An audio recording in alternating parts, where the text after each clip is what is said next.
Anda kembali di Berita Utama bersama saya, Jihan Novita. Saudara, rumah yang seharusnya menjadi tempat paling aman justru menjadi saksi bisu tragedi yang merenggut masa depan seorang yang dicintai. Seorang anak yang baru berusia 9 tahun ditemukan tewas mengenaskan di rumahnya sendiri. Ayahnya, seorang politisi PKS, roboh tak berdaya. Kasus ini pun menjadi tanda tanya besar banyak pihak. Siapa pelakunya dan apa motifnya?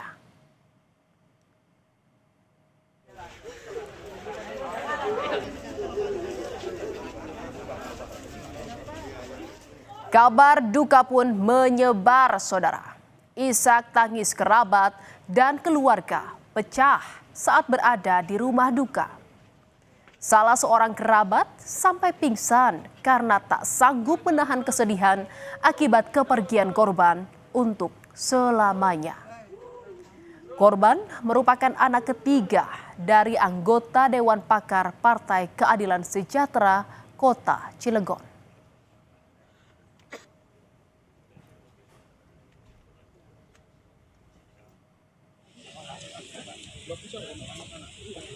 Usai diotopsi, jenazah korban dimakamkan di tempat pemakaman umum Kecamatan Citangkil, Kota Cilegon, Banten. Keluarga dan kerabat mengantarkan jenazah ke tempat peristirahatan terakhir. Mereka menyerahkan kasus ini sepenuhnya ke polisi.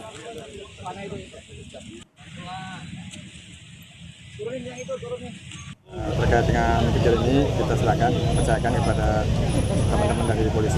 Tapi dari BKS sendiri siapa pengawal ya Pak ya?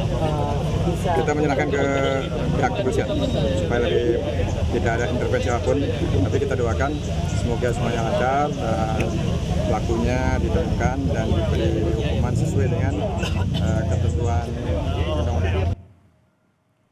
Saudara, peristiwa tewasnya bocah berusia 9 tahun terjadi pada Selasa 16 Desember 2025 lalu.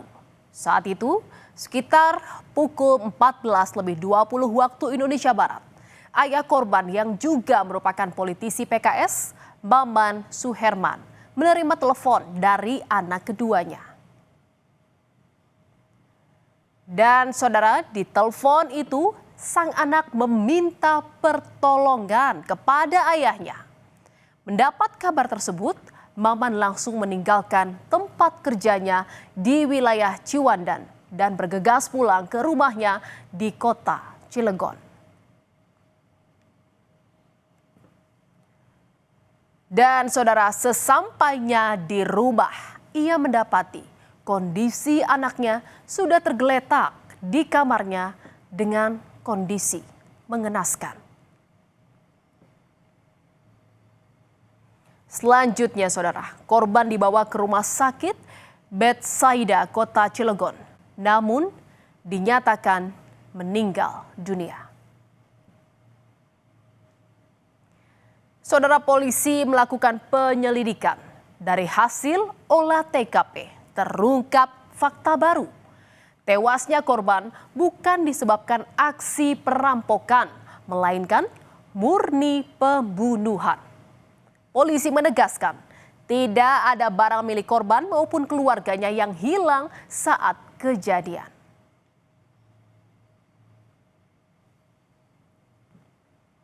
Selain melakukan olah TKP, saudara, polisi juga memeriksa 8 orang termasuk orang tua korban. Pemeriksaan dilakukan untuk mencari siapa pelaku pembunuhan.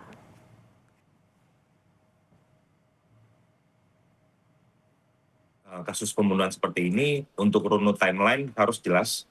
Lalu keterangan alibi dari para saksi juga harus jelas. Makanya butuh waktu cukup lama sampai sekarang. Ke-8 saksi pun masih dalam tahap pemeriksaan. Dugaan sementara untuk kasus ini itu dugaan pembunuhan.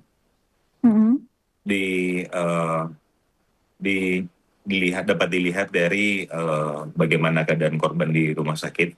Makanya sudah dari Polres Cilegon sudah membuat LP yang mencantumkan dugaan terhadap kasus pembunuhan, jadi bukan perampokan. Peristiwa ini menjadi tanda tanya besar bagi banyak pihak termasuk warga sekitar. Lantaran ayah korban yang merupakan politisi PKS dikenal ramah dan sering berinteraksi dengan warga. Petugas keamanan sekitar pun mendapat informasi bahwa asisten rumah tangga di rumah tersebut sudah pulang saat siang hari atau sebelum kejadian. Katanya itu pembantunya ada yang pulang jam 11, yang satu katanya orang itu ya. Itu ada yang satunya jam 2 gitu.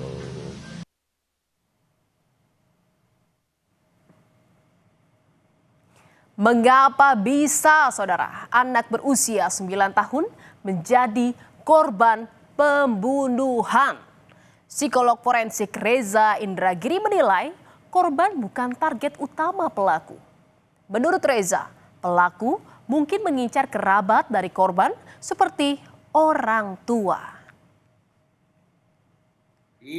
Pelaku mengincar pihak lain yang punya keterkaitan dengan korban, misalnya orang tua korban. Namun karena tidak mungkin melakukan serangan secara frontal terhadap orang tua korban, maka korban dijadikan sebagai objek pengganti atau substitusi. Dalam penyelidikan kasus ini, polisi sedikit menemui batu sandungan. Polisi bilang salah satu alat bukti yakni CCTV di rumah korban rusak, saudara. Polisi menyebut CCTV di rumah korban sudah rusak sejak 2 minggu lalu.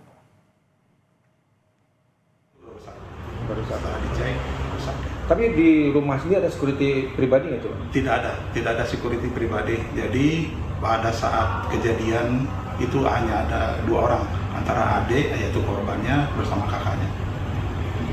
Berarti tidak ada CCTV di rumah itu ya? Ada CCTV, cuman dalam keadaan rusak. Sudah berapa lama rusak? Kira-kira 2 minggu sebelum kejadian. Dan penasihat ahli Kapolri bidang politik Hermawan Sulistyo meminta penyidik menelusuri lingkungan dekat orang tua korban, mulai dari politisi hingga rekan bisnis. Hermawan bilang orang-orang dekat orang tua korban tak boleh luput dari pemeriksaan. Harus ada dugaan ke arah sana. Jadi nih cara bekerjanya kan semua, misalnya ada 10 orang dari lingkungan profesional, ayahnya dari lingkungan bisnis gitu. Lalu teman-teman korban juga tidak boleh dikecualikan. Jadi teman-teman korban harus ditelusuri, diselidiki. Partai Keadilan Sejahtera, tempat bernaung orang tua korban, menunggu hasil penyelidikan polisi.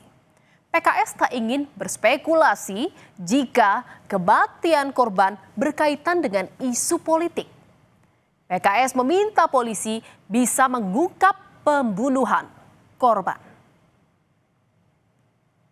Tidak berspekulasi ya, dan tidak menganggap ini adalah permasalahan politik dan lain-lain gitu ya. Jadi kami masih menunggu sih hasil dari penyidikan ya, apa yang dilakukan oleh aparat penegak hukum terkait ini, karena pasti akan ditemukan motifnya gitu ya. Seperti termasuk juga pelakunya, karena ini kan memang delik umum ya, bukan delik aduan. Jadi polisi memang harus bisa bekerja ya untuk menuntaskan ya perkara ini secara profesional dan transparan. Kami masih mengawal ya kasus ini. Saudara, polisi kini harus segera mengungkap kasus ini secara terang benderang. Keluarga hanya bisa menunggu, menggenggam harapan tipis bahwa kebenaran akan datang dan keadilan tidak akan tertidur.